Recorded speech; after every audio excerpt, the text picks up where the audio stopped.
Langsung saja, hormat saya kepada semua pembicara, Bang Andi Gani yang biasa kita di lapangan, masih tetap ya, Bang Salahuddin, Pak Rocky Guru, Bima, Iqbal, Operator, semua kita yang ada di sini.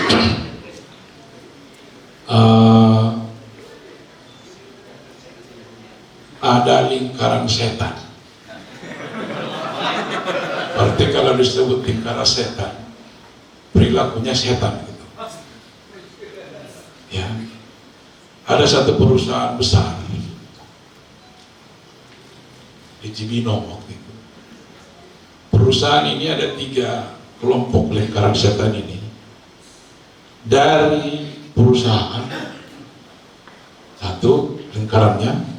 Lingkaran kedua dari pengawas ketenagakerjaan, lingkaran ketiga dari pengadilan yang dipilotkan sengaja. Dia punya 9.000 buruh, sengaja dipilotkan ini, kemudian dibuka lagi penerimaan dengan nama yang lain, pokoknya hanya untuk menghindari pesangon. Setan ini kan? Ya, setan nggak nih? Berbudah kan, menghisap menghisap keringat, darah. Iya di PHK aja begitu banget. Ya, ini harus kita lawan seperti ini. Dan ini yang banyak terjadi sekarang. Dia kan banyak PHK ini. Sudah lingkaran dia. Dan saya sudah omongin ini juga di beberapa mandi. Ya. Bahkan juga lingkaran-lingkaran ini juga berimbas juga ke kalau dulu, sekarang kan ada BPJS Ketenagakerjaan. Kemudian yang bertransformasi dari jam sostek. Sekarang uang jam sostek itu 400 triliun. BPJS Ketenagakerjaan. Dari uang jam sostek ini 40 triliun saya sudah ada, udah di situ gitu. Tekan gitu. Ya sekarang dia 400 T. Nah ini kalau Singapura, Malaysia uangnya itu 1.000 triliun Pak, jam sostek, BPJS Ketenagakerjaan. Kemudian Singapura, negara kecil, itu BPJS Ketenagakerjaan 1.500 triliun. Kenapa kita di Indonesia ini ya cuma 400 T? Bahkan ada pengawal bilang kalau dilakukan seperti di 2 negara itu, kita akan punya 10.000 sampai 15.000 T. Dan lagi-lagi lingkaran yang tadi itu. Ya, perusahaan, ya. Kemudian buruhnya 10.000, didaftarkan 5.000, gajinya 20 juta, didaftarkan 10 juta gitu ya. Yang pengawasnya oke apa? Ya, menjual negara, menjual jabatan gitu. Akibat dari lingkaran-lingkaran yang tadi gitu. Kemudian saya sedikit berikan ilustrasi juga. Benar saya bilang tempat lain juga. Pernah mendengarkan IPTN di Bandung. IPTN ini dulu tahun 80, tahun 81 saya itu negara Meksiko dan negara Meksiko dan Brazil itu studi banding tentang tentang kapal terbang balik ke Bandung. Nah, kemudian IPTN ini tidak tahu yang katanya dia negarawan tapi menjual negara apa banyak gitu ya. Ini mungkin juga orang asing tidak mau Indonesia ini maju gitu. Dibangkrutkanlah IPTN ini. Gitu. Nah, bukan dibangkrutkan, padahal ada satu pakar pesawat, pakar aircraft dari Spanyol, apa dia bilang? Kalau tidak dibangkrutkan ini IPTN ini, maka sekarang ini IPTN-nya akan menjadi produsen spare part kapal terbang terbesar di dunia gitu. Sempat dibilang seperti itu. Itu pertama. Kemudian yang kedua Texmaco. Texmaco itu dia pernah punya buruh 87.000 buruh. Yang 87.000 ini semua 99% asli pribumi. Dia membuat mobil perkasa, bahkan dia buat mobil sedan lebih bagus daripada Jepang. Tapi karena ada kepentingan yang di sini, memang sini pasarnya, sini pasar dari BLBI. Tapi kan uang sini pasar itu ditaruh di Indonesia, bukan seperti peminjam-peminjam yang lain yang taruh uangnya di Singapura, di Hong Kong, di Beijing, di mana gitu. Tapi sini pasar ditaruh di Indonesia dengan Texmaco itu. Gitu. Nah, ini juga lagi-lagi dibangkrutkan. Ya, saya pernah ke Cikarang, ada 2 atau 3 lapangan, udah mesinnya itu udah rusak semua. Ya. Kemudian juga Freeport, banyak lagi yang lainnya. Ya, kalau ada jalan dari Bandar Lampung ke Aceh, begitu juga di Kalimantan, lari 100 pakai mobil gitu, kiri kanan sawit Pak. Tapi orang yang bekerja di sawit itu tidak bisa menyekolahkan anak.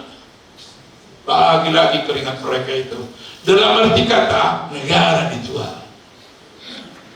Maka saya katakan di sini, Omnibus Law ini, ya, Omnibus Law ini, ya, sama seperti itu, ya, menjual. Bukan kepentingan daripada teman-teman, bukan kepentingan rakyat dan bangsa kita. Terutama tadi formil tadi terprosesnya. Ya. Jadi ini kepentingan ya daripada ya sudah kita satu prosesnya kok. Sama dulu juga dengan waktu tahun 2006 seperti yang dibilang tadi. Ya, seperti yang dibilang teman-teman semuanya.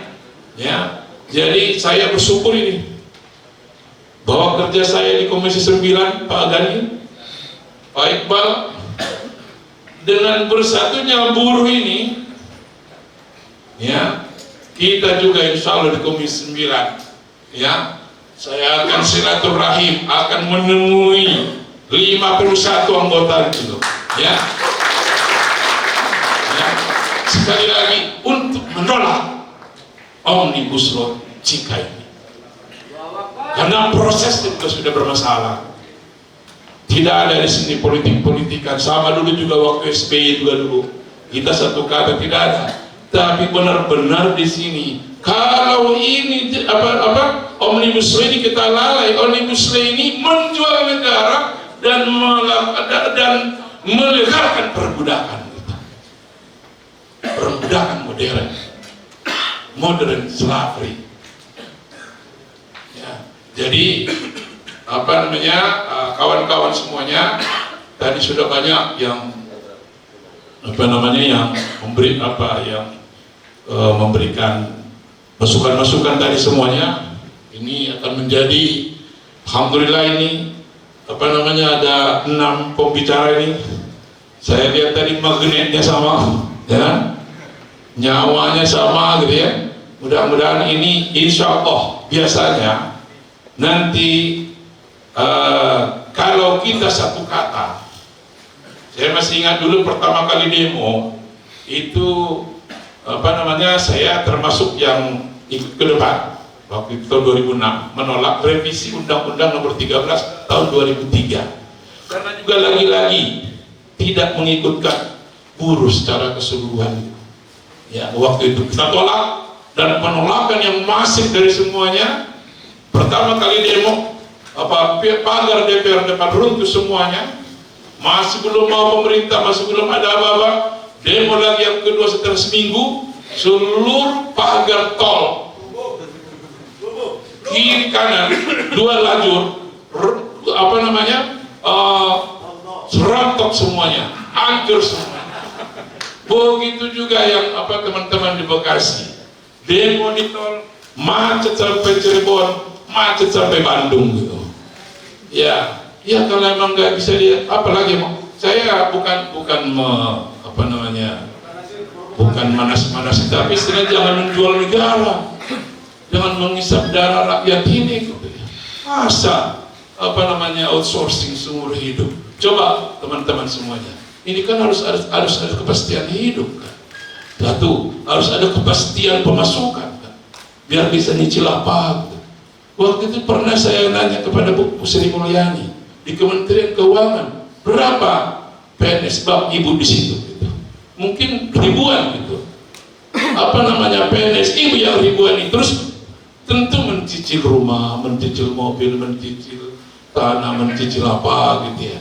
Nah, kawan-kawan semuanya kan buru-buru ini kalau tidak diberikan pamannya kepastian mencicil, kepastian job, kepastian makan, kepastian sosial gitu ya, pasti berontak lah.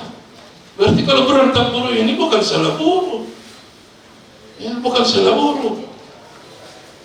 Ya. Jadi ini ini kita tunggu istilahnya. Kalau untuk di DPR ini belum diparipurnakan, belum dipanjakan, belum dipansuskan, istilahnya itu belum. Ini kita belum tahu ini apakah ditaruh di balik atau di komisi, ya kan? Nah, permintaan kita ya kalau di lapangan kerja ya ditaruh di komisi 9 gitu. Kalau itu udah menyatu. Kemarin waktu demo 12 Februari ya itu sudah kita bisa bulatkan semuanya yang ngomong sana gitu, bahwa satu kata kita semuanya waktu kemarin demo itu, bahwa tidak boleh mendiskriminasikan, ya, tidak boleh mengganggu kepentingan buruh. Ya. Bukan kita tidak mau perusahaan, bukan kita tidak mau investasi, tapi juga jangan, ya, sekali lagi perhatikan ya kepentingan buruh ini. Ya. Kalau sampai seumur hidup outsourcing, seumur hidup PKW, seumur hidup pekerja kontrak gitu namanya, ya, hanya untuk, padahal sebenarnya kalau yang kemarin juga banyak yang tidak dilakukan, ya, penegakan hukum di hubungan industrial ini sangat lemah, ya. Jadi pernah waktu itu yang delivery itu Pak, yang perusahaan itu yang kemarin dibangkrutkan itu tadi ada 3 lingkaran itu ya. Kemudian kan di dalam kita panggil ke komisi perusahaan itu, kenapa Anda memecat 9.000 itu gitu kan? Di balkon sudah ada ada teman-teman dari buruhnya gitu ya, dari buruhnya. Kemudian ada satu dari direksi perusahaannya, manajer, teriak yang di belakang kan. Teriak itu di belakang, kemudian salah enggak. Manajer itu berdiri Pak, waktu rapat dengan komisi, berdiri dia, kemudian diam kata dia gitu, diam. Oh kita marah Pak, kita tunjuk manajer itu, kalau tidak turun tolong Pamdal usir itu manajer itu gitu. Harus Pak waktu itu Pak. Akhirnya memang ini perusahaan ini pintar juga, mereka membuat komisaris itu manajer gitu, jenderal bagian ini banyak ini Pak, biar orang takut. Tapi kan selama ini buruh tidak takut Pak, kecil itu jenderal itu gitu.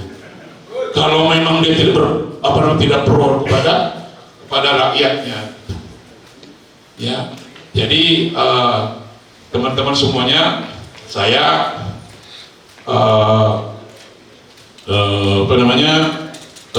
sebagai wakil ketua Komisi 9 DPR RI, ya, kita akan lihat nanti ke depan. Ini masih belum diparipurna. Tadi disebutkan tadi Bapak harus jelaskan di mana sekarang ini. Udah nyampe tanggal 15 Februari yang lalu, ya, ke DPR, ke pimpinan DPR. Ke kita juga sudah ada rencananya. Oh, itu menyisakan dana lah, ya, pasal demi pasal, ya, untuk kita bisa jaga kesehatan gitu. Kalau orang yang nggak bisa jaga kesehatan itu bisa stres lah, ya, atau bisa stroke langsung, ya. Oh, dengan isinya itu, Ya, benar-benar formilnya bermasalah. Tapi kata Bapak tadi, ini kalau di MK kan ini sebenarnya rontok, ya. Rontok langsung. Ya, tapi sudah kita lihat sebelumnya ya kan, MK nggak tahu kemana, KPU nggak tahu kemana. Ya, jadi istilahnya ini kita, tapi kalau kita bernegara ya kita percayakan semua apa yang kita lakukan kepada lembaga-lembaga ya negara kita gitu. Saya kira mungkin Pak Budi sekali lagi mudah-mudahan seminar expert discussion group kita ini mudah-mudahan sekali lagi Pak Guru ini biasa motor-motor di lapangan Pak ya. Jadi mudah-mudahan juga kita terus membangun kalau banyak trigger penolak ya ketubur ya untuk kepentingan kita semuanya. Ya tadi udah bagus tuh, temui semua fraksi, temui Pak Gani dengan temui tokoh-tokoh nasional agar berkomentar tolak ini jangan sampai diundangkan gitu ya. Ya kalau memang di DPR ini ya tadi itulah ya. Mudah-mudahan bisa kita jangan sampai ini undang-undang ini kalau belum direvisi formilnya ini ya jangan sampai dibahas dulu ya. Ya materialnya jangan dulu sebelum formil ini masih bermasalah gitu. Mungkin itu saja Pak Budi yang bisa saya sampaikan karena sudah banyak tadi untuk materi-materi kontennya juga sudah kita tahu semuanya. Itu saja dari saya. Assalamualaikum warahmatullahi wabarakatuh. Waalaikumsalam warahmatullahi wabarakatuh.